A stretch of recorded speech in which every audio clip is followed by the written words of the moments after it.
સુરેશભાઈ દલાલનું જ લગભગ એક કાવ્ય છે, એમાં એ લખે ભગવાન ભજન કરે છે, ભગવાન ભજન કરે છે. આપણે શું ભજન કરે? આપણે અડધો કલાક 1.5 કલાક ભજન કરીએ ત્યાં એમ થાય કે ઓહો આપણે મોટા ભગત. ભગવાન આપણને 24 કલાક ભજે છે. જીવ ઈશ્વરને કેટલા કલાક ભજે? ભગવાન તો 24 કલાક આપણને ભજે છે, આપણું ધ્યાન રાખે છે, આપણી સેવામાં છે.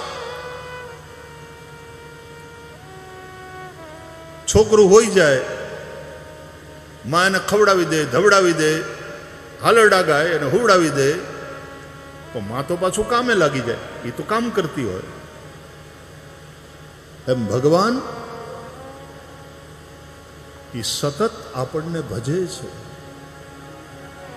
એની કૃપાથી જ સૂર્ય પ્રકાશ આપે છે, એની કૃપાથી વાયુ વાય છે, એની કૃપાથી વરસાદ વરસે છે. મત ભયાત વાતિ વાતોયમ.